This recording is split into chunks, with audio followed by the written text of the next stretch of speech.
세계적인 문호이면서도 이제 러시아의 문호였던 톨스토이가 독서의 바퀴라는 책을 썼는데 그 책 속에서 이런 말을 했습니다. 인간은 노예이지 않으면 안 된다. 다만 선택된 바에 의해서 노예가 되어야 한다. 이제는 누구의 노예인가 하는 사실만 남아있을 뿐이다 하는 말을 했습니다. 여러분 자신은 누구의 노예라고 생각하십니까? 여러분은 지금 어쩔 수 없이 무엇인가 계속 끌려가고 있는 자신의 모습을 객관적으로 한번 살펴보고 계신지 한번 생각해 보시기 바랍니다. 사람이라고 하는 것은 누구나 다 전적으로 뭔가에 매여 있다는 거죠. 얽매여 있다는 것입니다. 또 그렇게 완전히 얽매여 사는 것이 자유고, 또 그 자유가 오히려 인간의 수명까지도 연장시켜 준다는 연구 결과가 나왔습니다. 돈을 사랑하는 사람은 돈의 노예죠. 또 명예의 매인 사람은 또 비참한 삶을 삽니다. 자기 지식과 또 편견에 매인 사람, 아무리 생각을 바꾸려고 해도 바꾸지 못하고 끌려가는 사람, 불쌍한 사람이죠. 절망의 노예, 또 죄의 종이 된 사람, 나쁜 줄 알면서 나쁜 습관에 얽매여서 거기에 빠져 있는 사람, 정말 비참한 사람이죠. 지금부터 19년 전에 유명한 코미디언이었던 이주일 씨가 그 당시 61세더라고요. 61세밖에 안 되는, 지금은 한창 나이죠. 그때 폐암으로 다 죽어가게 됐습니다. 그가 텔레비전에 나와서 자기의 그 유명세를 가지고 이제 국민들에게 계몽하는 거죠. 여러분 담배를 피지 마십시오. 담배 피지 마십시오. 간절하게 호소를 했을 때 전국적으로 담배 매상고가 뚝 떨어졌다고 그래요. 담배 끊는 사람도 많이 생겼고 담배를 피지 않았는데, 그런데 4개월에서 5개월 정도 지나고 나니까 다시 이전의 모습으로, 그분이 죽고 나니까 매상고가 다시 올라갔다는 이야기입니다. 담배 노예가 돼서 헤어나오지 못하는 너무나 불쌍한 심령들이 참 많습니다. 자, 오늘 본문에서 사도 바울은 자기 자신을 가리켜서 포로된 존재다 이렇게 고백합니다. 12절에 보니까 오직 내가 그리스도 예수께 잡힌 바 된, 이렇게 표현했습니다. 여기서 잡혔다라는 말은 다른 말로 의역하면 포로되었다, 그런 뜻입니다. 사도 바울이, 우리가 사도행전을 읽어보면 알지만 다메섹 도상에서 예수님을 만나게 되죠. 부활하신 예수님을 만납니다. 그 이야기가 놀랍게도 3번씩이나 기록되어 있어요. 9장에 나오고 16장, 22장 3번 나오는데 그만큼 중요하다는 얘기죠. 우리 기독교 역사에서 가장 중요한 사건 중에 하나가 사도 바울이 예수님 만난 사건이에요. 그때 바울은 예수님의 포로가 되었습니다.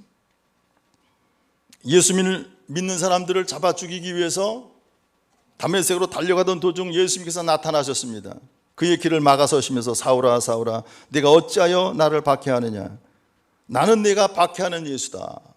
사실 한 번도 예수님을 직접 박해한 적은 없거든요. 바울과 예수님과 육체적으로 만난 적이 사실 없어요. 신학적으로 보면 어디에도 사도 바울도 예수님을 만났다고 하지만 부활하신 예수님이지 히스토리컬 지저스, 육신적인 예수님을 만난 건 아닙니다. 그러나 예수님께서 하신 말씀을 보니까 믿는 자들, 성도들을 괴롭힌 게 바로 나를 괴롭힌 거다, 그런 뜻입니다. 그런데 사도 바울의 반응은 전혀 개의치 아니하시고 주님께서 너 다메섹으로 들어가라. 그러면 거기서 내가 앞으로 해야 될 일을 가르쳐 줄 사람이 있다. 그러면서 바울의 선택권을 인정하시지 않고 사도 바울의 결심 상관하지 아니하시고 그를 붙잡으셨어요. 완전히 예수님의 포로가 된 것입니다. 그래서 그가 뒤늦게 고백하기를, 갈라디아서 1장 15절에서 내가 다메섹에서 포로된 것이 아니라 벌써 어머니 뱃속에 있을 때부터 하나님께서 나를 택정하셨다, 이렇게 고백합니다. 내가 이방 땅인 길리기아 다소에서 태어나고 또 그 어마어마한 가말리엘 문화생으로 법대생으로 공부를 했고, 도대체 이 모든 것이 결코 우연한 사건이 아니다. 애당초 어머니 뱃속에서부터 태로부터 나는 이방인의 사도로 택정함을 받았다, 이렇게 고백을 하고 있는 것입니다. 뿐만 아니라 고린도전서 7장 23절에서 우리는 이미, 모든 성도는 이미 값으로 사신 것이 되었다, 이렇게 말합니다. 그리스도께서 나를 위하여 십자를 지심으로 우리는 이미 팔릴 몸이라는 거예요. 그래서 우리에게는 자유가 없다, 나는 자유가 없다, 그렇게 말합니다. 그래서 고린도 전서 9장 16절에서 이렇게 고백합니다. 내가 복음을 전할지라도 자랑할 것이 없으면 내가 부득불을 할 일임이라, 이렇게 고백하죠. 자유가 없다, 그 말이에요. 사도 바울의 서신이라고 말하는 로마서에서부터 빌레몬서까지 13개의 서신을 보면 편지기 때문에 항상 보내는 발신인을 써요. 근데 그 앞에 항상 쓰는 상투적인 용어가 뭐냐면 이렇게 쓰죠. 예수 그리스도의 종된 나 바울은 누구누구에게 편지 씁니다. 고린도에게, 로마에게, 또 빌립보에게, 골로새 교인, 이렇게 써요. 근데 항상 거기 보면 둘로스라는 말을 써요. 둘로스, 종, 노예라는 뜻입니다. 나는 예수님의 노예다라는 뜻이 거기 포함되어 있습니다. 여러분, 바울이 그 당시 노예, 이 종이라는 사람들이 얼마나 비참한 형편에 있는가를 잘 알고 있었던 사람입니다. 그래서 사도 바울은 나는 예수님의 노예다, 예수님의 종이다, 내게는 자유가 없다, 이렇게 고백합니다. 이 바울은 자신의 몸뿐만 아니라 그의 생활, 또 그의 마음, 사상, 모든 것이 다 예수님께 다 포로되었다, 주님께 다 바쳐버렸다. 바울은 지금까지 자신이 기쁘게 생각했던, 또 자랑스럽게 여기던 모든 것을 다 포기한다고 했습니다. 철저하게 노예의식을 갖고 한평생을 살아갑니다. 이것이 바울의 참 모습이었습니다. 뿐만 아니라 이 사도 바울은 그의 비전과 삶의 목적까지도 주님께 온전히 바칩니다. 미래의 운명까지도 다 주님께 바쳤습니다. 그 삶 자체가 그리스도라는 것입니다. 그래서 갈라디아서 2장 20절에 이렇게 고백하죠. 이제는 내가 사는 것이 아니라 오직 내 안에 그리스도께서 사신 것이다, 이렇게 고백합니다. 이 고백에서 알 수 있듯이 그는 과거, 또 현재, 또 앞으로 미래까지 다 주님의 것이나 주님께 다 바쳤다는 거예요.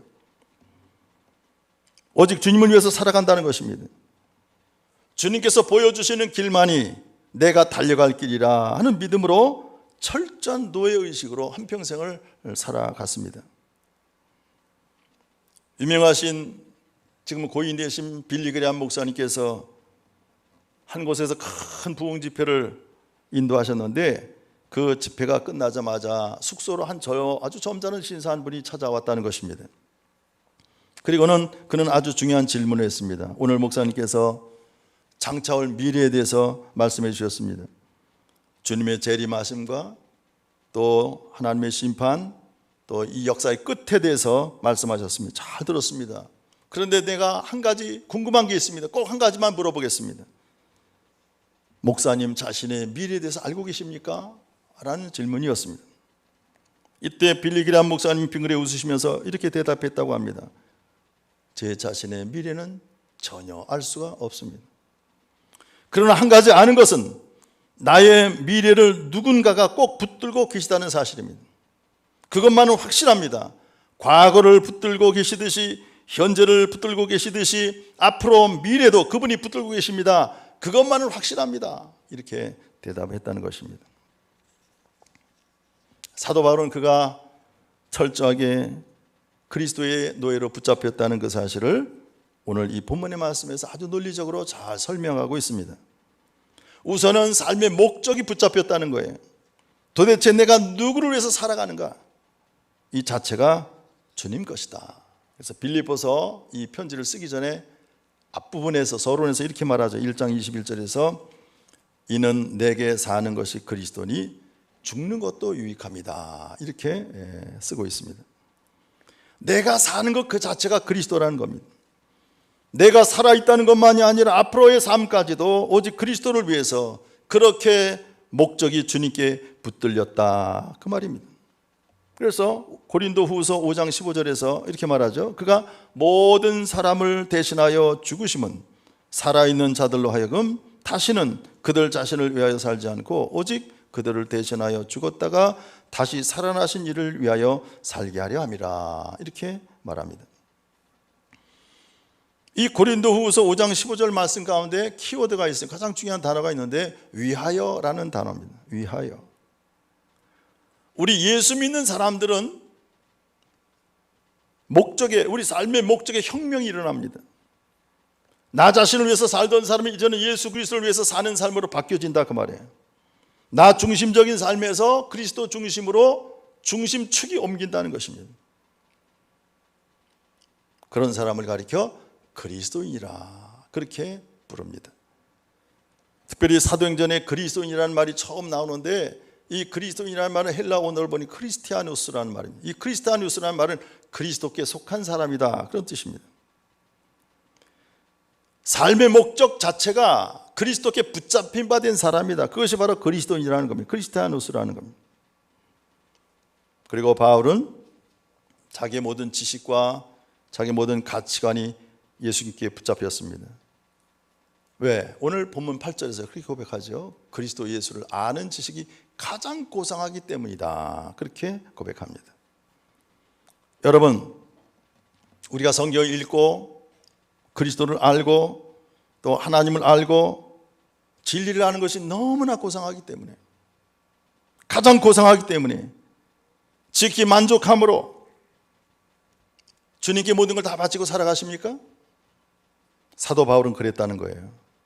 가장 고상하기 때문에 지극히 만족한 마음으로 예전에 귀하게 여겼던 것, 좋아하던 것들을 다 버렸다는 거예요. 포기했다는 거예요. 배설물처럼 우리말로 점잖게 번역해서 배설물이지만 헬라 언어를 보니까 똥이라고 그러거든요. 원래 언어는 똥이에요. 똥처럼 버렸다는 거예요. 여러분, 똥을 갖고 다니는 사람 없잖아요. 왜? 냄새가 나니까. 우선 냄새가 나니까 안 갖고 다녀요. 있으면 피합니다. 하나님은 참 묘하게 만드셨어요. 귀한 것들은 향기가 나게 만들고요, 천한 것들은 냄새가 나게 만들어서 버리게 만들었어요. 만약 여러분을 나쁜 것이 향기가 난다면 어떻게 했습니까? 네, 하나님께서는 참 이 세상을 아름답게 창조하셨어요. 예전에 좋아하던 것들을 다 더럽게 여기고 배설물처럼 여길 뿐만 아니라 또 해로 여긴다. 그것이 오히려 나에게 해를 끼친다는 거예요. 그래서 이제는 예수 그리스도와 함께하는 것이 좋고 그리스도를 아는 지식이 너무나 행복하기 때문이다. 그렇게 말합니다. 재미있는 이야기가 있습니다. 술을 좋아하고 향락을 즐기던 한 사람이 죽었습니다. 그런 죽으면서도 걱정이 태산 같았다는 거예요. 나는 틀림없이 죽으면 지옥 갈 텐데, 그러면서 걱정하면서 죽었어요. 정말 죽었는데 천국 문 앞에 이르렀어요. 거기 베드로 사도가 딱 문지기로 서 있습니다. 그런데 이 사도가 그 사람을 보더니 이렇게 묻더라는 겁니다. 너 천국 갈래 지옥 갈래? 물었습니다. 아유, 이렇게 고마울 때가 있나. 이런 걸 나에게 선택권을 주시다니. 은혜를 베푸신 김에 한 번만 더 은혜를 베풀어 주십시오. 뭐야? 구경 한번 해보고 싶습니다. 그랬다는 거죠. 그래. 그래서 먼저 천당을 먼저 구경을 시켜줬다는 겁니다. 천국에 들어가 보니까 흰옷 입은 성도들이, 천사들이 함께 모여서 하나님을 찬양하고 하나님께 영광을 돌립니다. 우두커니 뒤에 앉아서 구경하자니까 따분하기 이를 데가 없어요. 답답하기 이를 데가 없습니다. 아이고, 저걸 미쳤나? 어떻게 저런 일을 하고 있나? 그런데 지옥 가보니까 거기는 너무나 멋있는 거예요. 카지노가 있고 술집도 있고 이쁜 여자들이 있고 뭐 왁자지껄 떠들고 참 재미있어요. 딱 자기한테 맞는 거예요. 그래서 베드로 사도를 찾아가서 이렇게 부탁했다는 것입니다. 저는 아무래도 지옥 체질인 것 같습니다. 그러니 저를 지옥으로 보내주십시오. 그래서 베드로가 그래라 하고 그를 지옥으로 보냈습니다. 그런데 그가 지옥에 들어가자마자 안내자가 그를 인도하는데, 탄광굴 속 깊숙이 뜨거운 불못 속에서 너는 일을 해야 된다 하고 거기다가 그를 배정하더라는 거죠. 그래서 그가 안내자에게 항의했습니다. 이거 틀리지 않습니까? 지난번에 왔던 데는 여기가 아닌데. 이렇게 항의하자 이 안내자가 하는 말이, 그때는 네가 관광비자로 온 것이고 지금은 영주권을 가지고 왔으니까 다르단다. 그랬다는 겁니다. 우스갯소리지만 이것은 뭘 얘기합니까? 천국 갈 사람이 따로 있고 지옥 갈 사람이 따로 있다 이 말이에요. 천국 가서도 기쁘고 즐겁게 하나님을 찬양할 사람이 가는 거지, 따분하게 생각하고 예배 드리는 거 참 한심하게 생각하는 거예요. 제가 옛날에 직장 다닐 때 얘기했잖아요. 그때는 고등학교 졸업하고 갓 졸업하고 어렸을 때 아닙니까? 기도하면요, 야 이 새끼야, 너 기도하면 그 뭐 밥 먹을 게 생기냐? 너 그거 도시락 하나님이 줬냐? 막 그러면서 비아냥대요. 예수 믿는 게 얼마나 싫은지 몰라요. 그렇게 싫어해. 또 군에 갔을 때 또 텔레비를 볼 때 우리나라 선수하고 딴 나라 선수 이렇게 하다가 꼬링 집어넣으면 기도하는 선수 있었잖아요. 기도. 그분 이번에 목사 됐더라고요. 꼬링 들으면 기도하면요, 그 고참적이 얼마나 기독교를 싫어하는지, 야야 꺼라 그러는 거예요. 텔레비전을 꺼요. 고참이 얘기하니까. 그런 사람이 있었어요. 기독교를 얼마나 싫어하는지. 제가 교회 간다 그러면, 야 이 새끼 너 일하기 싫어서 교회 가려고 그러지, 너 사역 빠지려고 교회 가려고 그러는 거지. 그리고 담배 피고 가라고 내 입에다가 담배를 이렇게 찔러 놓고요, 또 라이터를 불을 비춰 이렇게 붙여주고, 빨어 하여튼 별짓을 다 했어요. 그렇게 기독교를 싫어하는 거예요. 그런 사람은 천국 보내줘도 못 견뎌요. 그러니까 오늘 말씀처럼 예배하고 기도하고 성경 공부하고 주님 앞에 봉사하고 기쁜 마음으로 하는 사람들이 천국 가는 것이지, 시간만 있으면 다른 데로 빠지려고 하고 놀기 좋아하고 세속적이고 타락하는 걸 좋아하는 사람은 절대로 천국 못 갑니다. 다시 지옥으로 갈 수밖에 없는 것입니다. 그래서 오늘 사도 바울이 그리스도를 아는 지식이 너무나도 고상하고 만족스러워서 예전에 좋아하던 모든 것들을 다 버렸다는 거예요. 옛날에는 그걸 못 느꼈었죠. 그리고 그리스도를 얻고 그 안에서 발견되려 함이라, 이렇게 말씀합니다. 그런가 하면 바울은 운명을 바꾸었습니다. 운명의 포로가 되었습니다. 그는 예수 그리스도를 본받고자 한다고 했습니다. 어떻게 해서든지 십자가의 고난을, 내가 주님과 함께 고난을 통해서 예수님과 함께 부활에 이르려 한다, 이렇게 고백하지 않습니까? 오늘날 130년 된 우리 한국 기독교회가 잘못된 게 뭡니까? 예수 믿고 잘 먹고 잘 사는데 예수 믿는 목적을 둬요. 예수 믿으면 좋은 대학 들어가고 병 낫고 그리고 잘 입고 잘 먹는다, 이것이 한국 기독교인들의 아주 큰 병폐입니다. 예수 잘 믿어서 잘 살고 오래 살아야지, 아직 참된 그리스도인이 아닙니다. 참 그리스도인이라고 하는 것은 예수 그리스도와 함께 십자가의 고난에 동참할 줄 아는, 그리고 주님과 함께 기쁨으로 부활에 동참하는 자가 참된 그리스도인이다, 그 말이죠. 그래서 오늘 10절 본문에 그의 죽으심을 본받아, 그의 죽으심을 본받아라는 말이 가장 중요한 키워드입니다. 여러분, 유명한 사람들, 존경받는 사람들이 자서전을 씁니다. 나는 그 자서전 쓰는 사람들이 직접 쓴 줄 알았더니 직접 쓰는 게 아니더라고요. 유명한 작가를 불러다 놓고 그냥 이야기를 하면 녹음을 해. 다 옛날 얘기를 하면, 그러면 그 작가가 그 녹음을 들은 다음에 써주는 거더라고요. 어쨌든 그 사람의 이야기 아니에요? 존경받는 사람, 훌륭한 사람이 자서전을 쓰는데, 과연 그 사람 누굽니까? 공통점이 있어요. 위인전기 읽어봐도 마찬가지예요. 공통점이 뭐냐? 다른 사람보다 고생을 많이 한 사람들이에요. 고난을 많이 겪은 사람들이에요. 편안하게 잘 먹고 잘 산 사람들은 자랑거리가 될 수가 없어요. 특별히 우리가 요한계시록을 묵시록이라고 그러죠. 특별히 초대교인들이 고난받고 또 많은 그런 박해 속에 살아가면서 그들에게 용기를 주기 위해서 쓰여진 것이 요한계시록이니까, 거기 보면 우리 성도들이 고난받는 이야기를 많이 기록하고 있어요. 특별히 하나님께서 흰 보좌에 앉으신 하나님께서 이제 백보좌에 앉아서 마지막 심판하실 때 그 하나님의 흰 보좌에 앉으신 하나님 앞에 제일 앞에 앉아 있는 사람이 누구냐? 순교자들이에요. 주님을 위해서 목숨 바쳐 헌신한 사람들, 순교자들. 그리스도를 위하여 능욕을 당하고 오해받고 박해를 받고 매를 맞고 고생하고 그리스도를 위해서 그의 죽으심을 본받아 박해당한 것, 그것만이 인정받고 있습니다. 요한계시록 7장 14절 이하에 이런 말씀 있잖아요. 이는 큰 환난에서 나오는 자들인데 어린 양의 피에 그 옷을 씻어 희게 하였느니라. 그들이 다시는 줄이지도 아니하며 목마르지도 아니하고 해나 아무 뜨거운 기운에 상하지도 아니하리니 이는 보좌 가운데 계신 어린 양이 그들의 목자가 되사 생명수 샘으로 인도하시고 하나님께서 그들의 눈에서 모든 눈물을 씻어 주실 것입니다 하는 말씀입니다. 사도 바울은 그 사실을 깨달았기 때문에 모든 걸 다 내가 배설물처럼 여긴다.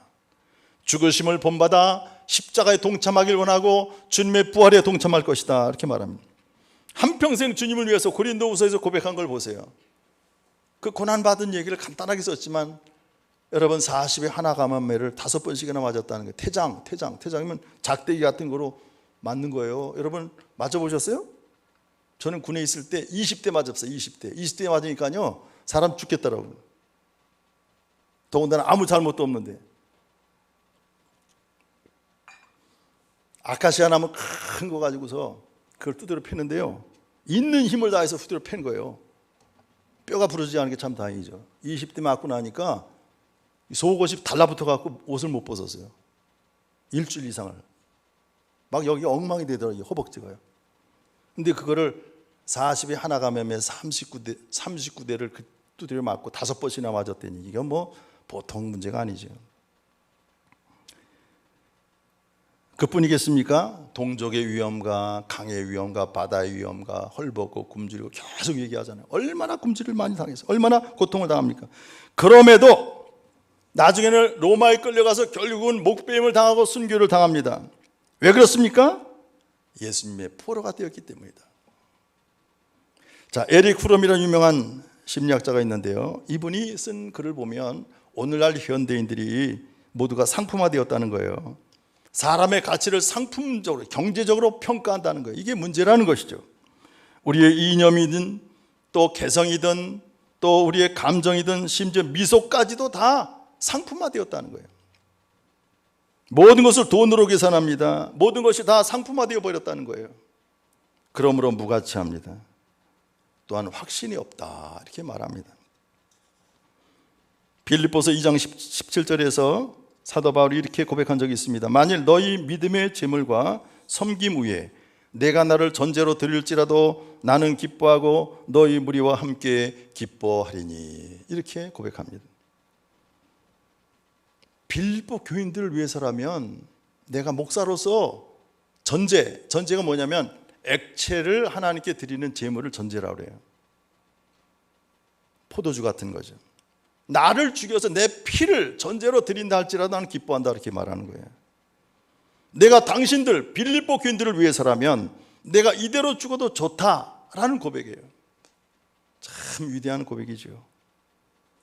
내가 무슨 일을 하든지 여기에 내 운명을 다 바쳐도 좋다라는 그런 확신 있는 선교사로서 목회자로서 전도자로서 본이 되는 사람이죠. 그러나 오늘 현대인들은 권태감과 기쁨이 없고 감동이 없는 삶을 살아가면서 참 지루하게 산다는 거죠. 이게 바로 에릭 프롬의 이야기입니다. 확실히 그렇습니다. 오늘 현대인들은 좋은 집에 살죠. 저도 좋은 집에 삽니다. 그런데 보세요. 좋은 집에 살면서 수면제를 얼마나 많이 복용하는지 잠이 안 와갖고 다들 잠을 제대로 못 잔다는 거예요. 일은 많이 하는데 일 중독자는 많은데 아무 의미를 못 느낀다는 거예요. 보람이 없다는 거예요. 가져도 소용이 없고 무엇이 되어도 소용이 없습니다. 그렇잖아요. 요 근래 서울시장도 소용이 없어서 죽었잖아요. 서울시장이면 대통령감 아니야? 자기 대통령감이라고 다들 글을 꽂고 있었는데 죽었어요. 어느 누구도 그 사람 마음을 알 수가 없는 거예요. 권태감 때문에. 대단히 그분이 바쁘게 일한 사람이라는 거예요. 근데 알고 보니까 삶의 가치관이 잘못되었고 목적이 잘못되었어요. 그래가지고 자기 스스로 목숨을 끊을 수밖에 없는 상황이 된 거죠. 자, 오늘 본문에서 우리는 다시 생각해야 됩니다. 사도 바울이 그리스도께 붙잡혔다. 그 말씀이 아주 중요합니다. 12절에 그것을 잡으려고 달려가노라 이렇게 말합니다. 그래서 잡혔다는 말, 이 잡혔다는 말은 다른 말로 노예라는 뜻입니다. 달려가노라, 능동태예요. 헬라 원어로 보니까 능동태인데 이것은 자유인을 말합니다. 잡혔다는 수동태예요. 내가 잡은 게 아니라 저 사람이 나를 잡았단 말이에요. 내가 잡혔어요. 잡히는 것은 수동적인 것이고 달려간다고 하는 건 능동적인 것입니다. 자, 잡힌 바 된 그것을 향해서 달려가는 바로 거기에 성공적인 삶의 비결이 있다. 이렇게 바울이 말합니다. 자, 여러분은 붙잡히셨습니까? 누가 잡았습니까? 이제는 잡으려고 달려가셔야 된다 그 말이에요. 자발적으로 끌려가는 것이 아니라, 수동태로 억지로 내가 끌려가는 것이 아니라 능동태로 내가 내 발로 달려가는 것입니다. 목표를 향해서. 벤자민 프랭클린이라는 유명한 분이 계시죠. 이분이 나이가 들어 임종에 가까웠을 때 이렇게 고백했습니다. 나는 인생을 많이 살았다. 그런데 내가 살아보니 살아갈수록 분명해지는 것은 하나님께서 인생을 주관하고 계시다는 사실이다. 어쩌면 이렇게도 내 마음대로 한 일이 하나도 없더냐, 탄식처럼 그렇게 이야기합니다. 지금 내 한평생을 살고 보니까 내 뜻대로 산 것이 하나도 없더라, 그렇게 고백한 것입니다. 여러분, 구약에 보면 여러 종이 있는데 특별히 귀뚫린 종의 이야기가 있습니다. 그 종은 주인을 존경하고 상전인 주인을 사랑하기 때문에, 특별히 옛날에는 노예, 이 종들은 주인의 소유물 아닙니까? 사람 취급을 못 받았잖아요. 그러니까 주인의 배려로 인해서 결혼했다 할지라도 아내가 내 소유가 아니에요. 아내가 주인 거야. 또 결혼해서 아이를 낳으면 그 아이도 주인 거야. 내 소유가 아닙니다.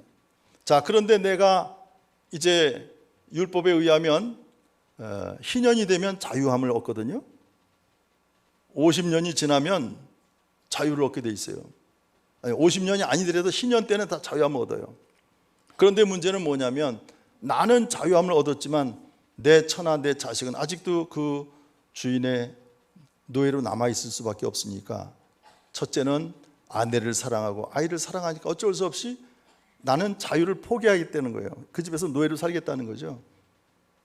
또 주인이 너무나 잘해줘갖고 주인을 존경하는 마음으로 어디 나가봐요, 직업도 없죠, 해먹을 게 없으니까 나 주인님 밑에서 다시 살겠습니다.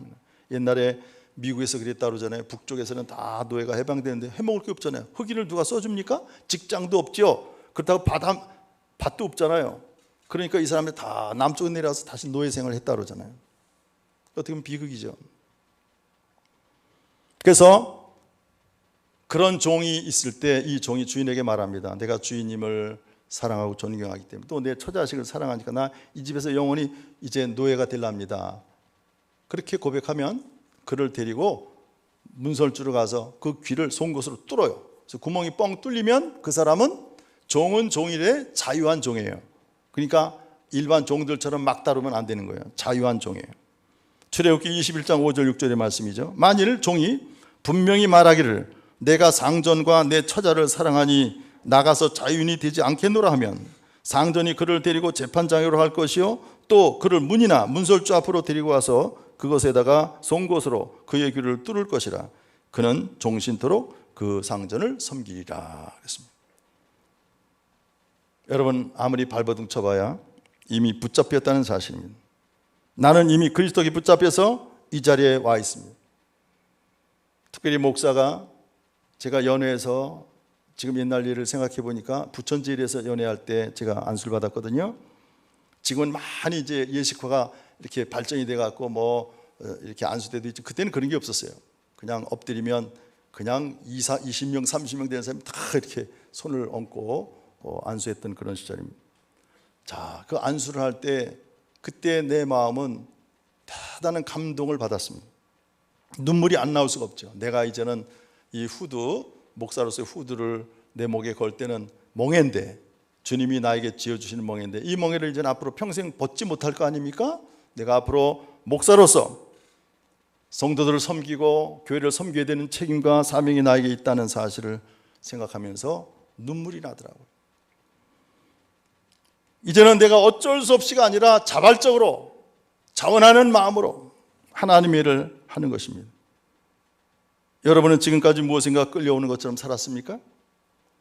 그렇다면 운동선수가 푯대를 향해서, 꼬리 지점을 향해서 달려가듯이 이제는 능동적으로 내가 달려가야 하는 것입니다. 자원적인 삶을 살아가시기 바랍니다. 내가 이미 붙잡혀서 수동태로 붙잡혔다 할지라도 이제는 능동태로 내 힘으로 내 마음으로 목표를 향해서 달려가는 것입니다. 사도 바울은 그리스도께 붙잡혔습니다. 그러나 그는 끌려가지 않았습니다. 자기가 자발적으로 달려가노라. 붙잡힌 바를 잡으려고 능동적으로 달려나갔습니다. 사랑하는 성도 여러분도 마찬가지입니다. 주님께 붙잡힌 바 된 여러분의 삶이 이제 주님이 주신 비전과 꿈을 향해서 달려가시길 바랍니다. 승리하시길 바랍니다. 다 멸류관을 받으시기를 주의 이름으로 축원합니다. 기도하겠습니다. 아버지 하나님, 은혜를 감사합니다. 우리에게 주어진 이 귀한 인생이 복된 인생이 되게 하시고 또 비전과 꿈을 가지고 살아가게 하시니 감사합니다. 이제 우리가 예수 그리스도께 잡힌 바 된 주의 종들이오나 이제는 내 힘으로 자원하는 마음으로 기쁜 마음으로 주님 주신 이 비전과 꿈을 향하여 달려갑니다. 승리하게 하여 주옵소서. 모두가 다 금메달을 받을 수 있는, 상급을 받을 수 있는 귀한 주의 자녀로 삼아 주옵소서. 우리 주 예수 그리스도의 이름으로 간절히 기도드렸습니다.